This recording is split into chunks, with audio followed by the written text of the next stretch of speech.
मुझे इस पंच परमेश्वर के बैठक में आने का मौका मिला है और जिस गर्मजोशी से आपने मेरा स्वागत किया है, तो सबसे पहले तो मैं पार्टी की ओर से आप सबका हार्दिक अभिनंदन करता हूं,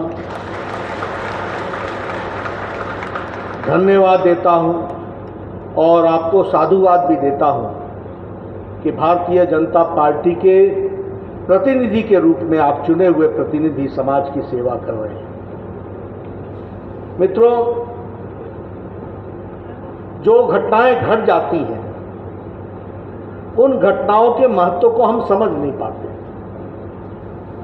और हमें लगता है कि वो हमारे जीवन की शैली है, जीवन का तरीका है और वो घटनाएं हो रही हैं तो हो रही हैं, लेकिन ऐसा नहीं है।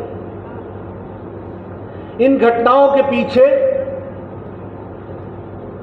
बड़ी लंबी तपस्या है, बहुत लंबी साधना है और उस साधना के कारण हम साध पाते हैं।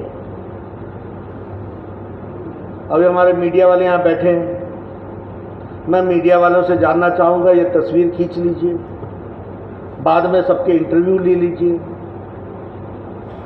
ये कार्यकर्ता ही नहीं है, ये चुने हुए प्रतिनिधि हैं जो यहां पर बैठे हुए हैं।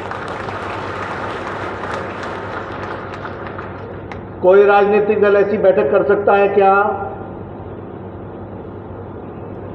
कोई राजनीतिक दल ऐसी बैठक कर सकता है क्या? है हिम्मत?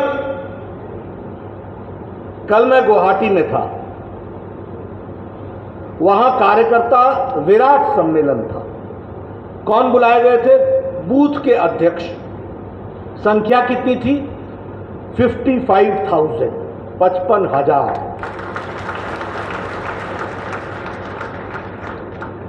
अब मैंने कहा कि भैया, जितने की तो दूसरे राजनीतिक दल सभा नहीं कर पाते हैं, वो हमारी बैठक होती है, इस बात को समझना चाहिए। इसलिए हम दुनिया की सबसे बड़ी पार्टी ऐसे ही नहीं हो गए, मौज मस्ती में नहीं हो गए, ऐसे ही गुल्ली डंडा खेलते हुए नहीं हो गए। साधना की है, साधना, और उसके कारण ये पूंजी हमारे सामने बैठी है जो चुने हुए प्रतिनिधि हिमाचल प्रदेश से आए। और मेरे सामने तो हिमाचल प्रदेश की 80 से आगे की घटनाएं तो मेरे आंखों के सामने। एक बूथ पर अगर 400 वोट आ जाते थे तो हम मिठाई बांटते थे, बल्ले बल्ले बल्ले बल्ले, और कुछ लोग बोलते थे सारे थल्ले थल्ले।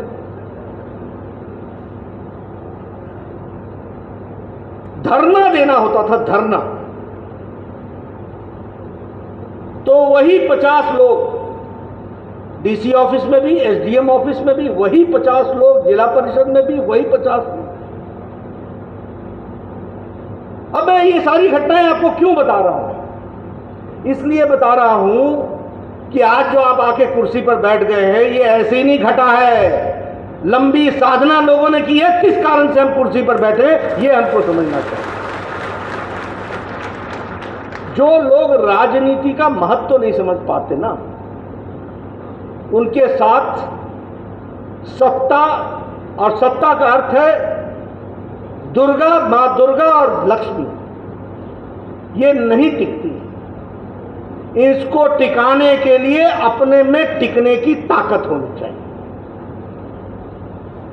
इसलिए मैं आपसे अपील करने के लिए आया हूं कि मित्रों, बहुत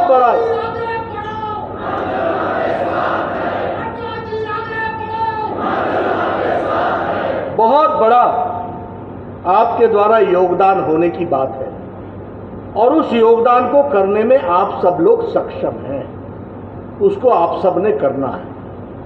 अब मैं हिमाचल के आंकड़े देख रहा था तो टोटल पंचायत हैं 3,615, और जिसमें से आपने भारतीय जनता पार्टी के द्वारा समर्पित प्रधानों की संख्या है 2,482।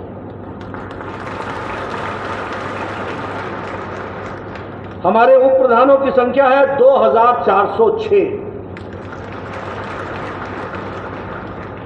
जिला परिषद में हमारे 12 में से 9 जिला प्रदेश परिषद में अध्यक्ष भारतीय जनता पार्टी के समर्थन और उपाध्यक्ष 8 हैं।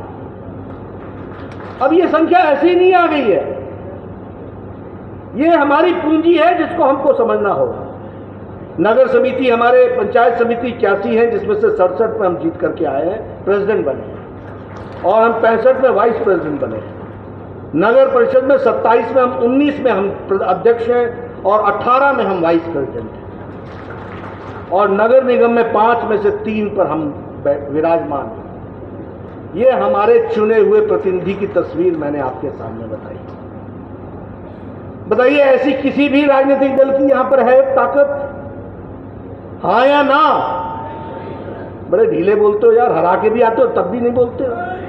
है ये किसके पास है? किसके पास है?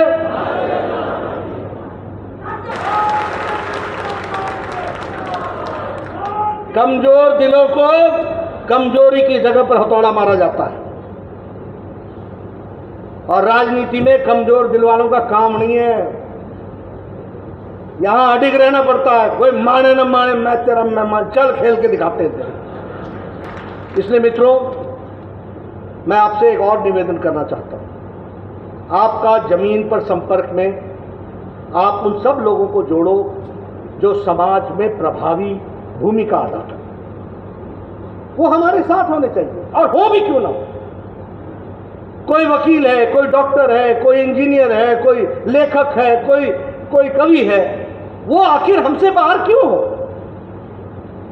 लेकिन हम लोग क्या करते हैं?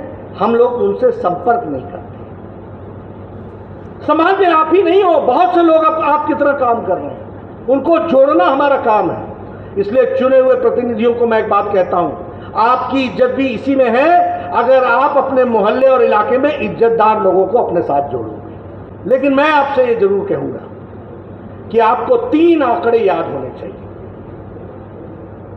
एक, कि केंद्र की स्कीम और प्रदेश की स्कीम कौन कौन सी है, आयुष्मान भारत और हिम केयर में क्या फर्क है। देखिए, ये आपका सिलेबस है, आपको ये आंकड़े मालूम होना चाहिए कि आयुष्मान भारत में देश में कितने लाभार्थी हैं, प्रदेश में कितने लाभार्थी हैं, आपके जिले में कितने लाभार्थी हैं, और आपके इलाके में कितने लाभार्थी हैं, और कौन कौन है। होना चाहिए कि नहीं होना चाहिए? होना चाहिए कि नहीं होना चाहिए? उसी तरीके से उज्ज्वला योजना, देश में 8 करोड़ है, 9 करोड़ है, कितने करोड़ हो गए, प्रदेश में कितने हैं। फिर उसमें गृहिणी योजना भी आपकी जुड़ी हुई है, तो गृहिणी में कौन है और उज्ज्वला में कौन है, और दोनों मिलकर के कितने हैं, और जिले में कितने हैं, और मोहल्ले में कितने हैं, और हमारे कितने हैं, ये हमारे मतलब हमारे इलाके में कितने हैं। तो ये आपको अच्छी तरीके से जानना चाहिए। प्रधानमंत्री आवास योजना, मैं जब एमएलए था ना, तो मेरे पास वीडियो आता था बड़े खुशी खुशी, और कहता था जनाब जनाब आपको एक पंचायत में 1 इंदिरा आवास योजना मिली, एक जैसे पता नहीं कौन सा तीर मार के लाया। मैं कहा यार मेरे लिए क्यों लेके आए, तू बांट दे इसको, क्यों? मैंने कहा किसको दूंगा, कोई बोलेगा मेरा कर ले आ रहा था, नहीं आया। यानी कांग्रेस के जमाने में इंदिरा आवास योजना में 1 मिलती थी, आज 3 करोड़ 67 लाख घर बन चुके हैं और दे दिए गए।